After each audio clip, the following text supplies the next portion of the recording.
সকলকে প্রভু যীশু খ্রিস্টের নামে অভিনন্দন ও স্বাগত জানাই। আজকে আমাদের সেই প্রশ্ন উত্তরের পর্ব।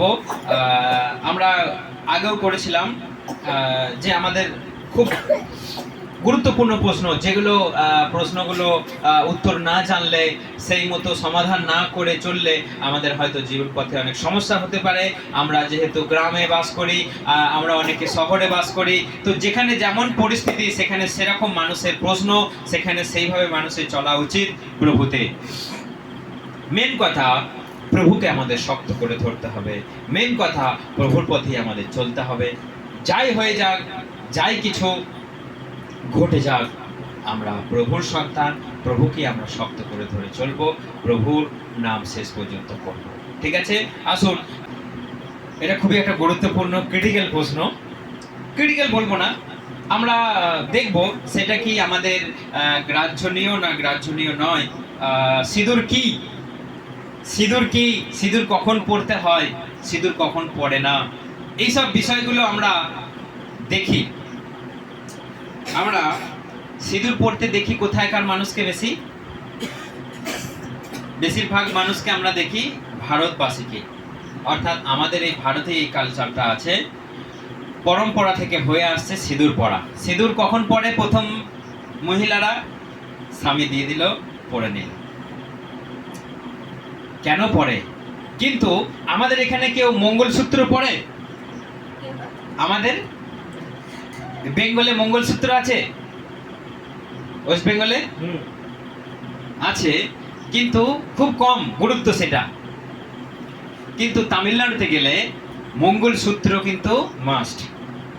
সিঁদুর আপনি পরুন বা না পরুন, মাস্ট আপনাকে মঙ্গলসূত্র পরতেই হবে গলায়। সেটা আবার যারা ধনী লোক, মোটা মোটা সোনা চেন করে তারা গলায় পরে নিল। কেন মঙ্গলসূত্র পরে? কারণটা কি? মঙ্গলসূত্র পরার কারণটা হচ্ছে, আমার স্বামী দীর্ঘ আয়ু হোক, আমার স্বামী দীর্ঘায়ু হোক, যুগ যুগ ধরে আমার সঙ্গে বেঁচে থাকুক, আর আমাকে মুগুড়ে করে দিই, তাই আমার স্বামী যাতে সারা জীবন বেঁচে থাকে। তো আমার স্বামী যেন দীর্ঘায়ু হয়, যেন অনেক দিন বেঁচে থাকে, আমার পাশে পাশে যেন থাকে, এই জন্য মঙ্গলসূত্র পরে। সিঁদুর কিসের জন্য পরে? সিঁদুর পরে যে আজ থেকে তুমি আমার স্ত্রী, সেই জন্য এই চিহ্নটা আমি তোমার মাথায় দিয়ে দিলাম। তুমি আর কোথাও যেতে পারবে না, তুমি আর কারো স্ত্রী হতে পারবে না, আজ থেকে তুমি আমার স্ত্রী। কিন্তু সিঁদুর দিয়েও আজকে কি একটা স্বামীতে অনেকজনের টিকে থাকছে? থাকছে? তাহলে সিঁদুরকে অনেকজনা, অনেক মহিলারা দেখবেন সিঁদুরটাকে পরে নিল, দিয়ে আবার নমস্কার করে নিল, পরে নিল। এখন আমাদের জানতে হবে সিঁদুর কেন পরছি আমরা? না, সিঁদুর পরছি আমি একজনের স্ত্রী। আপনি যদি সিঁদুর না পরে যদি রাস্তা দিয়ে যান, বোঝা যাবে আপনি বিবাহিত? বোঝা যাবে আপনি বিবাহিত কি বিবাহিত নয়? বোঝা যাবে না। তো সেই জন্য সিঁদুর পরে থাকলে আপনাকে বোঝা যাবে আপনি বিবাহিত, আপনি একজনের স্ত্রী, আপনার চিহ্ন আছে সেখানে। সেই জন্য আমাদের যেটা সামাজিক ব্যবস্থা, আমাদের যেটা হয় প্রচলিত, যেটা সিঁদুর না পরে একটা অবিবাহিত মেয়ে গেলে অনেক ছেলেরা অনেক নানা রকম টোনটেটকারি, অনেক অকথা কুকথা বলতে পারে, কিন্তু সিঁদুর পরে গেলে সেটার সম্ভাবনা অনেক কম। এখন আর কেউ সেটাও মানে না। যদি ইয়াং যদি কেউ যায় সদ্য বিবাহিতা, তো তাকেও টোনটিটকারি করতে এখন ছাড়ে না, এখনকার ব্যবস্থাই সেটা। সিঁদুর পড়ুক বা নাই পড়ুক, যাই হোক, কিন্তু সিঁদুর পড়লে সম্ভাবনাটা অনেক কম যে একে আর আমি নিজের করে নিতে পারবো না, এ অন্যের স্ত্রী। সিঁদুর, একটা কথা বলি, যে আমাদের যে প্রশ্ন, আমরা আমাদের যে ব্যক্তিগত মতামত, তো সেই মতামত কেউ যদি মেনে নিতে পারে তো ভালো, যদি মেনে নিতে না পারে সে নিজের মতো জীবনযাপন করুক। মোট কথা, মেন কথা হচ্ছে প্রভুকে যেন সে কখনো ছেড়ে না দেয়, প্রভুর পথেই যেন থাকে। সিঁদুর যদি তার পরিবেশ অনুযায়ী তাকে যদি পড়তে হয়, আমি বলবো সে পড়ুক। সিঁদুর যদি তাকে পড়তে হয় সে পড়ুক, আর এমন যদি তার সিচুয়েশন, পরিস্থিতি, পরিবেশ থাকে যে আমার না পড়লে কোনো সমস্যা নেই, তাহলে সে না পড়ুক। পড়তেই হবে, কোনো বাধ্যতামূলক নয়। আর না পড়লেই যে আপনি প্রভুর কাছে প্রথম স্থান, আপনি আগে আগে স্বর্গে চলে যাবেন সিঁদুর না পড়ে, এটাও কিন্তু কোনো মানে নেই। সিঁদুর পড়লে আমাদের মতো সমাজ ব্যবস্থায় কি হবে না, আপনি অন্যের শিকার হতে অনেকটা রেহাই পাবেন। দেখুন, এই ভুল কিন্তু পুরাতন নিয়মেও হয়েছিল। এই ভুল পুরাতন নিয়মেও হয়েছিল। কি হয়েছিল আমি বাইবেল থেকে সবাইকে খুলে বলবো। আদি পুস্তক 20 অধ্যায় আমরা পড়ি, তাহলে আমরা বুঝতে পারবো যে এই একই ভুল কেমন করে হয়েছিল, তাহলে আমরা বুঝতে পারবো। আদি পুস্তক 20 অধ্যায় 1 থেকে কেউ একজন পড়ো জোরে জোরে।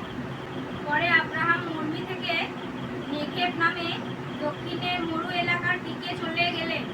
সেখানে তিনি কাদের শহর আর সুরের মাঝামাঝি একটা জায়গায় বাস করতে লাগলেন। সেখান থেকে তিনি কিছুদিনের জন্য গড়ার শহরে গিয়ে রইলেন। সেখানে তিনি তার স্ত্রী সারাকে আবার নিজের বোন বলে পরিচয় দিলেন। সেই জন্য সেখানকার রাজা অবিমেলক লোক পাঠিয়ে সারাকে নিজের কাছে নিয়ে গেলেন। কিন্তু রাতের বেলা ঈশ্বর অবিমেলককে স্বপ্নে দেখা দিয়ে বললেন, যে স্ত্রী লোকটিকে তুমি নিয়ে এসেছো তার স্বামী আছে, তাকে নিয়ে আসবার দারুণ তুমি মৃত্যুর মুখোমুখি হয়ে আছো। অর্থাৎ এখানে একটা কথা বলি যে আব্রাহাম তার স্ত্রী সারাকে নিয়ে একটা নতুন জায়গায় বসবাস করতে লাগলেন। সেখানকার রাজাকে তিনি বলেননি এটা আমার স্ত্রী, তিনি বলেননি এটা আমার স্ত্রী, এবং তার কাছে কোনো চিহ্নও ছিল না যে এ কারো স্ত্রী। সেই জন্য রাজা অবিমেলক কি করলো, তাহলে তো একে দেখতে সুন্দর, একে আমি বিয়ে করব, একে আমি নিজের বাড়িতে নিয়ে চলে গেল। সেই দিনই রাত্রির বেলায় তাকে স্বপ্ন দিয়ে বলছে, তুমি যেই মহিলাকে নিয়ে এসেছো সে অন্যের একজন স্ত্রী, তুমি ওকে নিয়ে এসেছো, তুমি এর জন্য তোমার মৃত্যু অনিবার্য হয়ে যাবে। তুমি ওকে ফেরত যদি না দাও, তুমি যদি ওর সঙ্গে কোনো দুর্ব্যবহার করেছো, তোমার মৃত্যু অনিবার্য হয়ে যাবে। হালেলুয়া। দেখুন এখানে তাহলে আব্রাহাম যদি তার স্ত্রীকে যদি কিছু চিহ্ন দিত, আমি বলছি না সিঁদুরই দিতে হবে, কোনো বাধ্যতামূলক তার কোনো মানে নেই, যদি কোনো চিহ্ন থাকতো স্ত্রীর, তাহলে কিন্তু অবিমেলক তাকে বলতো যে আমি তোমাকে বিয়ে করব, তাকে নিয়ে চলে যেত তার বাড়িতে? নিশ্চয় নিয়ে যেত না। কারণ অবিমেলক এখানে কোনো ভুল করেনি, কোনো সে অন্যায় করেনি। কারণ তাকে বিয়ে করবার ইচ্ছা হয়েছে, সে বলেছে না এটা আমার বউ নয়, আমার বোন, তাহলে সে বিয়ে কেন করতে পারবে না? সেই জন্য তাকে আব্রাহামের স্ত্রীকে তুলে নিয়ে গিয়ে তাকে নিজের বাড়িতে নিয়ে গিয়ে রেখে দিয়েছে। কিন্তু ঈশ্বর তিনি বলছেন এটা অন্য স্ত্রী, এটা আমার যে ভাববাদী আব্রাহাম তার স্ত্রী, তুমি তাকে ইমিডিয়েটলি ফেরত দাও। তুমি যদি তাকে স্পর্শ করেছো, তোমার মৃত্যু অনিবার্য হবে। সেই জন্য আমাদের ঈশ্বর আমাদেরকে জানেন, আমাদেরকে চেনেন, আমাদেরকে বোঝেন আমরা কেমন আচরণ করছি। আমরা যদি ধার্মিকভাবে জীবনযাপন করি, তিনি আমাদের গায়ে হাত লাগাতে দেবেন না। হালেলুয়া। আমরা যদি প্রভুর পথে চলি, তিনি আমাদেরকে শত বাধা, রাজা তো দূরের কথা, আগে রাজা ছিল, এখন বড় বড় নেতা, এখন বড় বড় নেতারা তো করে অনেক কিছু। কিছুদিন আগে একটা শুনছিলাম না, কোথাকার নেতা সব মহিলাদেরকে তুলে নিয়ে রাত্রিবেলা চলে যাচ্ছে, খুব খবরে হাঙ্গামা হচ্ছিল। কিন্তু আমরা যদি ঈশ্বরের সন্তান হই, কেউ আমাদের গায়ে হাত লাগাতে পারবে না, কারণ তিনি আমাদেরকে রক্ষা করবার জন্য তার স্বর্গদূত পাঠিয়ে তিনি আমাদেরকে রক্ষা করতে পারেন। হালেলুয়া। সেই জন্য আমাদেরকে দেখতে হবে যে সিঁদুর একটা বড় কথা নয়, পড়তেই হবে তার কোনো মানে নাই, আর না পড়লেই যে আমি ঈশ্বরের কাছে প্রথম স্থান পেয়ে যাব তার কোনো মানে নাই। সিঁদুর একটা চিহ্ন মাত্র, যে আপনি অন্যজনের স্ত্রী। সিঁদুর পরে নিলে যে ঈশ্বর আপনাকে ত্যাগ করে দেবে কোনো মানে নাই, কারণ ঈশ্বর আমাদের বাহ্যিক রূপটা আমাদেরকে দেখে না, ঈশ্বর আমাদের উপর দিকটা দেখে না, তুমি কি ড্রেস পরেছো, তুমি কি মেকআপ করেছো, ঈশ্বর দেখে না। ঈশ্বর চায় তোমার মেকআপ, তোমার সাজগোজ যেন একটা দৃষ্টি সম্পন্ন হয়, যেন একটা সুসজ্জিত পরিপাটি যেন তোমার সাজ পোশাক হয়। তিনি মেয়ে ছেলেকে কি বলেছেন? তুমি এমন চুল তৈরি করো, তুমি এমন চুল বাঁধো সেটা যেন সুন্দর লাগে, দেখতে ভালো। কিন্তু এমন আজকালকার দিনে পেঁচিয়ে পেঁচিয়ে এদিক দিয়ে ঝুলিয়ে নিচ্ছে, আবার এমন কালার করে নিচ্ছে যেগুলো ঈশ্বরের বিরুদ্ধে। এমন ড্রেস পরছে চোখে দেখা যাবে না। আমরা যদি বলিউডের আজকে যদি নায়ক নায়িকাগুলোকে যদি দেখি, ওরে সব, কারণ ফ্যাশন ডিজাইনাররা তো নতুন নতুন ফ্যাশন বার করছে আর তাদেরকে দিয়ে দিচ্ছে, এটা পরো তোমাকে হেভি লাগবে, সুন্দর লাগবে, সবাই তোমাকে দেখবে। ওরা ধীরে ধীরে নাচতে নাচতে ওটাই পড়তে পড়তে চলে যায়। তাহলে ঈশ্বর আমাদেরকে কি দেখেন? আমাদের অন্তরটা দেখেন, আমাদের বাইরেটা আমাদেরকে দেখেন না, যে আমি কি পড়েছি, আমি কেমন আছি। কিন্তু বাইবেল বলছে তোমার ড্রেস যেন সুন্দর হয়, তোমার ড্রেস যেন সুন্দর হয়। ঈশ্বর আমাদেরকে বলছে তোমার আমি উপরটা আমি দেখি না, আমি ভেতরটা দেখি।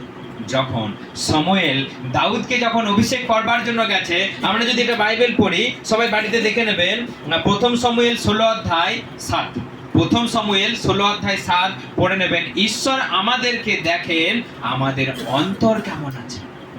এখন পড়তে হবে না, ওটা বাড়িতে পড়ে নেবেন। প্রথম সমুয়েল 16:7, যখন দাউদকে সমুয়েল যখন অভিষেক করতে গেছে, দাউদের দাদারা আসছে, বড় বড় হাট্টা কোট্টা, লম্বা চওড়া, দেখতে ফর্সা সুন্দর। সমুয়েল মনে করছে এই তো এসে গেছে সেই অভিষিক্ত করবার জন্য, সেই ব্যক্তি যাকে ঈশ্বর আমাকে পাঠিয়েছে অভিষিক্ত করবার জন্য, এই সেই ব্যক্তি।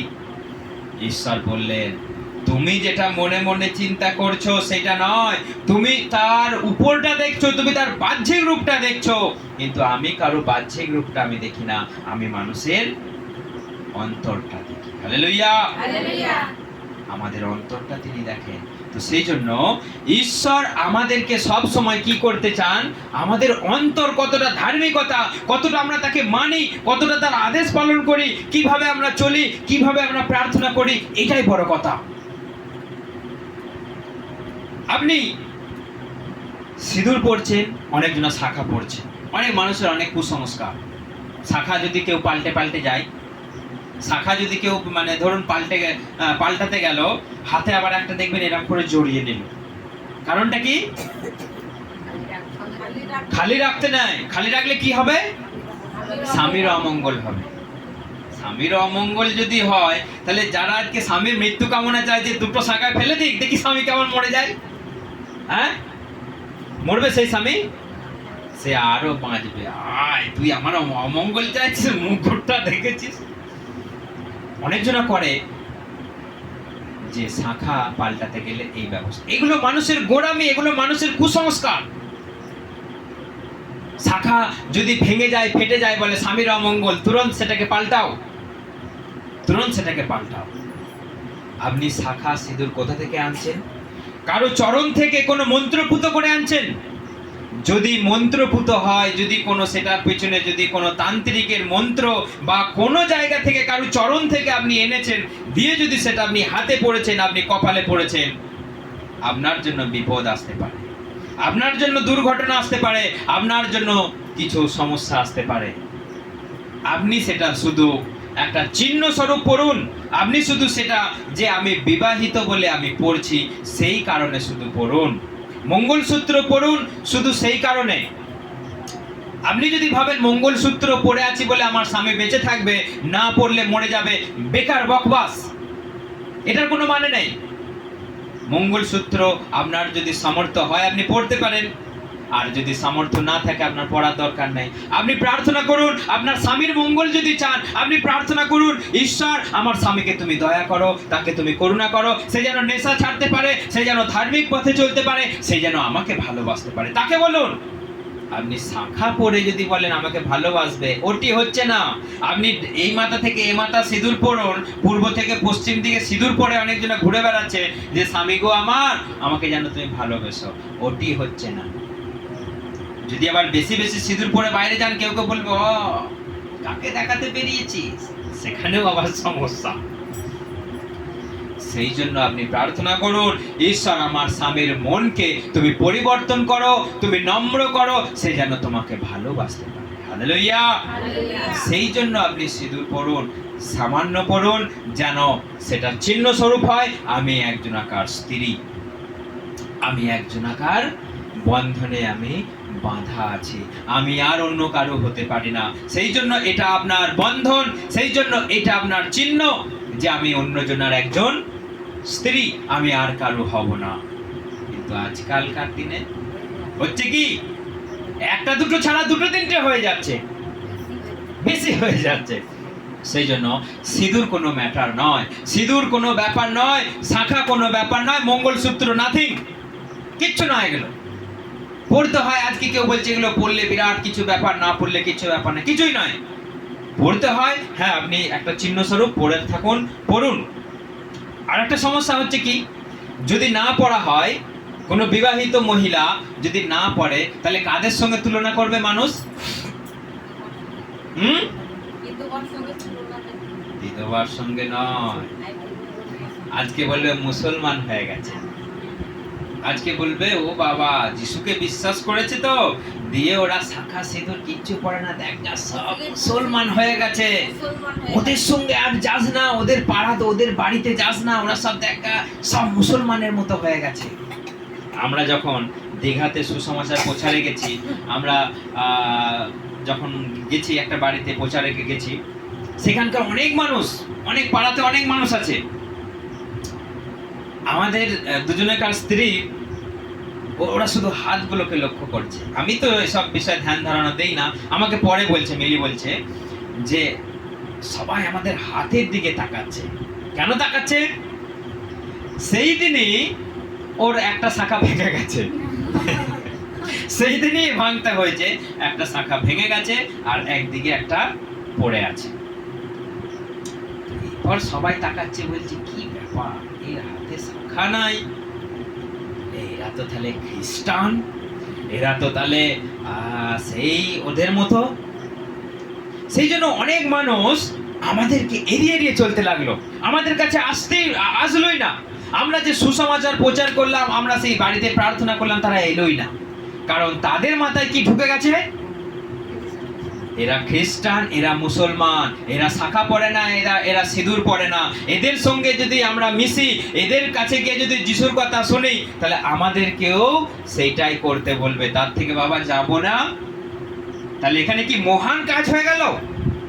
আমি সিঁদুর পড়লাম না, শাখা পড়লাম না বলে মহান কাজ হয়ে গেল? না। যদি শাখা সিঁদুর পরে একটা মানুষকে যদি প্রভুতে আনা যায়, যিশুর কথা স্বীকার করানো যায়, এটাই মহান কাজ।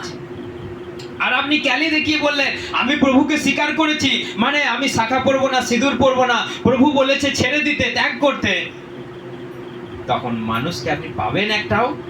একটা মানুষকেও আপনি পারবেন এই জায়গায় আনতে? আর তখন মানুষের মন বিগড়ে যাবে, বলবে সব বোনাস, আমরা যাচ্ছি না, সব আমরা নোংরা হয়ে যাব।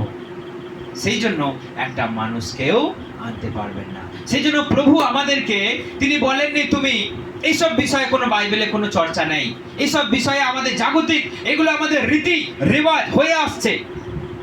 যদি না হয় তো মানুষ আজকে অন্য চিন্তা করবে। আজকে যদি সেটা যদি না হয়, অনেক মানুষকে প্রভুতে আনা যাবে না। সেই জন্য যদি আপনি চিহ্ন স্বরূপ, আপনি একজন বিবাহিতা অন্য স্ত্রী যদি চিহ্ন স্বরূপ যদি আপনি পড়েন, এতে আপনার মারাত্মক কিছু ক্ষতি নয়, মারাত্মক কিছু পাপ নয়, যে আপনি স্বর্গে যেতে পারবেন না, প্রভু আপনাকে ত্যাগ করে দেবে, প্রভু আপনার সঙ্গে চলবে না, থাকবে না, নাথিং, কিচ্ছু নয়। আপনার জীবন চরিত্র যদি ধর্মময় না হয়ে যায়, আপনি সিঁদুর ছেড়ে দিন, শাখা ছেড়ে দিন, আর আপনি প্রভুর কাছে আসুন, প্রভু আপনাকে স্বর্গে নিয়ে যাবে। যদি এই জায়গা খাঁটি সোনার মতো না হয়, বাইবেল বলছে মথি 12 অধ্যায় 31-এ লেখা রয়েছে, পবিত্র আত্মাকে নিন্দার পাপ ইহকালেও ক্ষমা হবে না, পরকালেও ক্ষমা হবে না। কোন পাপ সেটা? পবিত্র আত্মাকে নিন্দা করলে, পবিত্র আত্মাকে অপমান করলে, সেই পাপ ইহকালেও ক্ষমা হবে না, পরকালেও ক্ষমা হবে। তাহলে যদি সিঁদুর পরাটা যদি মহা অন্যায় হতো, মহা পাপ হতো, তাহলে প্রভু আমাদের বলতো, যদি তোমরা কিছু কপালে চিহ্ন ধারণ করেছো, যদি তোমরা হাতে কিছু পরেছো, তাহলে তোমরা কখনোই ক্ষমা পাবে না, স্বর্গে যেতে পারবে না। বলা আছে কিছু এইসব বিষয়ে? না। সেই জন্য আমরা যদি পড়ে চলি, তাহলে মহা বিপদ কিছু, মহা আমরা অন্যায় পাপ আমরা কিছু করছি না। আমরা সমাজটাকে বাগানোর জন্য চেষ্টা করছি, ঈশ্বরের শিক্ষা ঘরে ঘরে পৌঁছে দেবার জন্য, আলো জ্বালাবার জন্য চেষ্টা করছি। সেইটার জন্য যদি একটু সিঁদুর পড়তে হয়, একটু শাখা পড়তে হয়, মহা অন্যায় হচ্ছে না। আপনি চিন্তা করবেন, আপনি ধ্যান দিয়ে রাখবেন যে সেই শাখা, সেই সিঁদুর, সেই মঙ্গলসূত্র যদি কোনো মন্ত্রপুত হয়, যদি কোনো জায়গা থেকে যদি কোনো মন্ত্রতন্ত্র থেকে যদি চলে আসে, তখন আপনার বিপদ। আপনি জাস্ট এটা একটা দোকান থেকে কিনে নিয়ে আপনি ব্যবহার করবেন। নচেত কিন্তু কারো চরণ থেকে নিয়ে এসেছেন, বলছেন আমার আশীর্বাদ আসবে না, সেটা আপনার আশীর্বাদের বদলে অভিশাপ নিয়ে আসবে, আপনার বিপত্তি ঘটাবে। সেই জন্য এই দিকে ধ্যান দেবেন যে কোথা থেকে সেই জিনিসটা আসছে, তবে আমাদের মঙ্গল হবে। কারণ আমরা যারা প্রভুতে বিশ্বাসী হয়েছে, আমরা নতুন করে সৃষ্টি হয়েছি, নতুন করে সৃষ্টি হয়েছি যেন আমরা এই জগতের কালিমালিপ্ত কোনো অন্যায়, কোনো অপরাধ, কোনো পাপে যেন আমরা আর জড়িত না হই। দেখুন বাইবেল বলছে, দ্বিতীয় করিন্থীয় 5:7, প্রভু যিশুতে আমরা নতুন সৃষ্টি হয়েছি। প্রভু যিশুতে আমরা, আমাদের হৃদয় নতুন হয়েছে, পুরাতন সকল কিছু বিলুপ্ত হয়ে গেছে। বাইবেল বলছে কলসীয় 3:9-10, পুরাতন সমস্ত কিছু মানুষ আমরা ক্রিয়াসদ্য তার কি করেছি?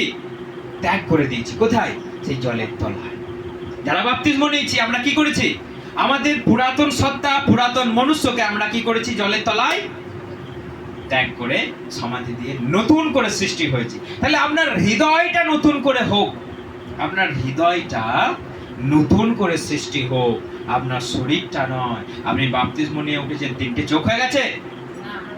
আপনি প্রভুতে নতুন সৃষ্টি হয়েছেন মানে আর 2টো হাত গজিয়ে গেছে? কিসের নতুন সৃষ্টি হয়েছে? মনের সৃষ্টি হয়েছে। সেই জন্য প্রভু বলছে, তুমি তোমার প্রতিবেশীর জন্য প্রার্থনা করো, তোমার শত্রুকেও তুমি প্রার্থনা করো। যখন একটা মানুষ নতুন সৃষ্টি হয় প্রভুতে, তখনই সে পারবে একটা শত্রুর জন্যও প্রার্থনা করতে। হালেলুয়া! নচেত একটা মানুষ শত্রুর জন্য করবে প্রার্থনা, সে চাইবে শত্রুর কখন বিনাশ হয়, শত্রু কখন মাটিতে লটালটি করে, শত্রু কখন আমার চোখের সামনে থেকে বিনাশ হয়ে যায়, দূর হয়ে যায়, সেই চিন্তা থাকে। কিন্তু সে কখনো চিন্তা করে না যে আমার শত্রুকে প্রভু প্রার্থনা করতে বলেছে। সেজন্য আমরা নতুন সৃষ্টি হয়েছি, নতুন করে আমরা প্রভুতে তৈরি হয়েছি, যেন তিনি আমাদেরকে নতুন করে চালান। আমাদের সত্তা, আমাদের আত্মা, আমাদের জীবন, আমাদের চরিত্র সব যেন নতুন করে, সুন্দর করে যেন চলে, তবে আমরা নতুন ভাবে তৈরি হয়েছি। সবশেষে এই কথাটাই বলবো যে যদি পড়ার হয়, পরিস্থিতি সেরকম হয়, পড়ার হলে পড়ুন, যদি পড়ার মতো না হয় আপনি পড়বেন না। আজকে জানেন টাউনে গেলে সেসব কোনো ব্যাপার নেই। আজকে আপনি শহরে যদি বাস করেন, কে সিঁদুর পড়লো, কে শাখা পড়লো, কে কার স্ত্রী, কে ওর বিয়ে হয়েছে, কে ওর স্বামী, ওর কটা স্ত্রী, ওর কটা স্বামী, নো পরোয়া। সেখানে কিছু ব্যাপার নাই, কারণ কেউ কারোর দিকে তাকাবে না। কিন্তু আপনি গ্রামে যখনই বেরোবেন, খ্রিস্টান বেরিয়েছে, প্রথম আমাদেরকে কি বলতে জানেন? মায়েরা সবই পড়তো, সবই পড়তো, কিন্তু তাও লোকে কি বলতো? ওরা না সব শাখা সিঁদুর সব ছেড়ে দিয়েছে, মুসলমান হয়ে গেছে, ওদের পাড়াতে সব এরকম যিশু ধর্ম নিয়ে নিয়েছে, খ্রিস্টান হয়ে গেছে, মুসলমান হয়ে গেছে। এই কথা আমাদেরকে শুনতে হয়েছে, কিন্তু কিছুই আদৌ ত্যাগ করেনি। তাহলে পড়েও আমাদেরকে শুনতে হয়েছে। তাহলে না পড়লে কি হবে? একটা মানুষ আমাদের ধারে কাছে আর ঘেঁষবে, পাড়ার মানুষ আমাদেরকে একটাও আর প্রভুর কথা শুনতে আসবে? সেই জন্য আমাদের কাজ, আমাদের আচরণ, আমাদের ধর্ম ঈশ্বরের গৌরব করবার, ঈশ্বরের মহিমা করবার এমন আচরণ, এমন ব্যবহার দিয়ে আমরা মানুষকে যেন জয় করতে পারি, মানুষের কাছে যিশুর বাণী যেন আমরা পৌঁছে দিতে পারি, মানুষ যেন যিশুকে স্বীকার করতে পারে। এটাই আমাদের উদ্দেশ্য, এটাই আমাদের প্রার্থনা, আর এটাই যেন আমরা সারাটা জীবন করে থাকি। কোনো রকম বাধ্যতামূলক কিছু নয়। আপনার পড়ার হলে পড়ুন, না পড়ার হলে আপনি পড়বেন। হালেলুয়া। আরেকটা প্রশ্ন বলি, যে চাঁদা দেয়া যাবে কি যাবে না, তাই তো? চাঁদা দেয়া যাবে কি যাবে না? একটা কথা বলি, একটা জায়গা আছে মেদিনীপুরে, তো সেখানে প্রার্থনা রমরমিয়ে প্রার্থনা চলছে, খুব ভালোভাবে প্রার্থনা চলছে, কিন্তু যখনই চাঁদা চাইতে এসেছে তারা বলেছে আমরা ওসব দিই না, আমরা ওসব দিই না, আমরা ওসব আমাদের দিতে নেই। কি বলছে? আমাদের দিতে নেই। যে এই কথাটা বলেছে আমাদেরকে দিতে নেই, বাস অমনি তুমুল অশান্তি। কেন দেবে না? কিসের জন্য তুমি এই পাড়াতে বাস করছো? কিসের জন্য তুমি আমাদের এই পাড়াতে তুমি সুযোগ সুবিধা নিচ্ছ? যদি আমাদেরকে চাঁদা না দেবে, তুমি কেন তাহলে এই পাড়াতে আছো? তুমি বেরিয়ে যাও। তাহলে তোমরা তাহলে এই যিশুর প্রার্থনা করছো বলে চাঁদা দেবে না, এই যিশু যিশু করছো বলে, এই বিদেশি ধর্ম নিয়ে এসেছো বলে তোমরা আমাদেরকে আর চাঁদা দেবে না। সেখানে প্রার্থনাটা বন্ধ হয়ে গেল, 2-4 জন সেই গ্রাম ছাড়া হয়ে গেল। তুমুল অশান্তি, তুমুল অশান্তি। প্রার্থনাটা টোটাল বন্ধ হয়ে গেল, এবং সেখানে যারা পরিচালক ছিল তাদেরকে গ্রামে আর ঢুকতে দেওয়া হয়। তাহলে এখন হচ্ছে একটা প্রশ্ন, তাহলে যদি চাঁদা আমরা এই কথা বলে ফেলি যে চাঁদা আমাদের দিতে নেয়, প্রসাদ আমাদের খেতে নেয়, আপনি বিপদে পড়বেন। ঈশ্বর আমাদের জ্ঞান দিয়েছে, ঈশ্বর আমাদের বুদ্ধি দিয়েছে, আপনি কখনো বলবেন না আমাদের দিতে নেই। আপনি দেবার না হলে আপনি অন্য কথা বলুন, যে আমার এখন সময় খারাপ চলছে, টাকা পয়সা নেই, কাজ টাজ কিছু নেই, আমি পরে দেব, আপনি এড়িয়ে যান। যদি বলেন ক্যালি দেখিয়ে যে আমি যিশুকে বিশ্বাস করেছি, আমি বিরাট কিছু হয়ে গেছি, আমার বিরাট বিশ্বাস, আমি প্রভু আমার সঙ্গে আছে, এই ভেবে যদি আপনি বলে ফেলেন যে আমাকে দিতে নেয়, আমাকে খেতে নেয়, দিয়ে তাদের সামনে যদি আপনি ফেলে দিয়েছেন, তাদেরকে যদি অপমান করেছেন, আমার বাড়িতে আর কখনো আসবে না চাঁদা নিতে, আপনি সব থেকে বড় ভুল করছেন। সব থেকে বড় ভুল করছেন। আপনি বাস করছেন কোথায়? কোথায় বাস করছেন? সেই মাঝখানে যখন আপনি বাস করছেন, সেই জায়গায় যখন আমরা বাস করছি, বুঝে শুনে বাস করতে হবে। তারা কিছু চাঁদা চাইতে আপনি দিয়ে দিন, সে কি করছে না করছে আপনার দেখার দরকার নাই, আপনি দিয়ে দিন, আপনি দিয়ে দিন। কারণ সেই সামান্য কিছু টাকার জন্য আপনি বিরাট কিছু অপরাধ করছেন না, আপনি ভয়ঙ্কর কিছু অন্যায় পাপ করছেন না যে আপনি স্বর্গে যেতে পারবেন না, ঈশ্বর আপনাকে ত্যাগ করে দেবে। আপনি পরিস্থিতিটাকে সামাল দেওয়ার জন্য যেন কোনো মানুষ আমাদের বিরুদ্ধে না আসে, যেন আমাদের প্রার্থনাটাকে বন্ধ করে না দেয়, যেন আমাদের প্রভুতে চলা যেন আমাদের স্টপ না করে দেয়, যেন গ্রামের মানুষ একত্রিত হয়ে যেন আমাদের বিরুদ্ধে উঠে না আসে, সেই জন্য আপনি চাঁদাটা দিয়ে দিন, যাতে আপনার যিশুর নাম, প্রভুর নাম, পবিত্র আচরণ, সত্য পথে চলা, প্রভুর আদেশ পালন থেকে আপনাকে কেউ যেন দূর করতে না পারে, আপনাকে যেন বঞ্চিত করতে না পারে, আপনাকে যেন বিতাড়িত করতে না পারে। সেই জন্য বুদ্ধিপূর্বক বুঝে শুনে জীবনযাপন করুন। আপনি বলবেন না প্রসাদ আমাদের খেতে নেয়, প্রসাদ আমাদের খেতে নেয়। আপনি বলবেন এখন খাবো না, এখন আমি একটু অসুচি আছি, এখন নিতে নেয়, আমার হাতটা নোংরা, আপনি এড়িয়ে যান। কিন্তু যদি বলে না আমাদের ওটা খেতে নেয়, কেউ কেউ আবার বলে দেয় আমরা খ্রিস্টান হয়েছে, আমরা যিশুকে নিয়েছি, আমাদের খেতে নেয়। ওরে বাবা, এটা সব থেকে বড় ভুল কথা, এটা সব থেকে বড় ভুল কথা। কেন বলবেন এরকম কথা? গ্রামের মানুষ আজকে, পাস্টারেরা আজকে তাদেরকে কিভাবে চলতে হবে এসব না শিক্ষা দিয়ে তাদেরকে ছেড়ে দিচ্ছে, ভুল ভাল হচ্ছে, যিশুর প্রভুর বদনাম হচ্ছে, গ্রাম থেকে প্রার্থনা বন্ধ করে দিচ্ছে। সেই জন্য আপনি বলবেন না খেতে নাই, আপনি বলবেন না আমাদের চাঁদা দিতে নাই। যদি আপনার দেবার যদি না পরিস্থিতি হয়, যদি সেরকম পরিস্থিতি হয় যে না দিলে ঠিক আছে, আপনি তাদেরকে বললেন যে না আমি দেবো না, বা আমার এখন সময় খারাপ যাচ্ছে, ঠিক আছে আপনি এড়িয়ে যান। বলবেন না যে আমাকে দিতে নেয়। বলবেন না যে আমাকে খেতে নেয়। আপনি যে কোনো অজুহাত দিয়ে আপনি কেটে যান, কিন্তু আপনি বলবেন না আমাকে খেতে নেয়, আমাকে দিতে নেয়। তাহলে আপনি বিপদে পড়বেন, আপনার বিরুদ্ধে লোক উঠে যাবে, আপনার প্রার্থনা করা বন্ধ করে দেবে। তো সেই জন্য পরিস্থিতি অনুযায়ী বুদ্ধিপূর্বক কাজ করুন, প্রভুর কাছে প্রার্থনা করুন, প্রভু তুমি আমাকে রাস্তা দেখিয়ে দাও যেন আমাকে দিতে না হয়। কিন্তু যদি সেখানে পরিস্থিতি হয় দেবার মতো, আপনি দিয়ে দিন, কারণ গ্রাম থেকে না হলে প্রার্থনা বন্ধ করে দেবার মতো পরিস্থিতি হচ্ছে, এবং গ্রামে প্রার্থনার পাস্টারদের, প্রভুর দাসেদের ঢুকতে দেওয়া বন্ধ করে দিচ্ছে। সেই জন্য যাতে প্রভুর কাজ হয়, যেন মানুষের কাছে প্রভুর সুসমাচার পৌঁছে যায়, সেই জন্য আমাদের বুদ্ধিপূর্বক চলতে হবে, প্রার্থনা করতে হবে। ঈশ্বর যাতে আমাদের সকলকে আশীর্বাদ করে, মঙ্গল করে, প্রত্যেকটা ঘরে ঘরে যেন যিশুর বাণী পৌঁছে যায়। হালেলুয়া। এই রকম ভাবে প্রত্যেকটা দিন প্রার্থনা করুন, ঈশ্বর যেন আমাদের সকলের সমস্যা। জয় যিশু। ধন্যবাদ।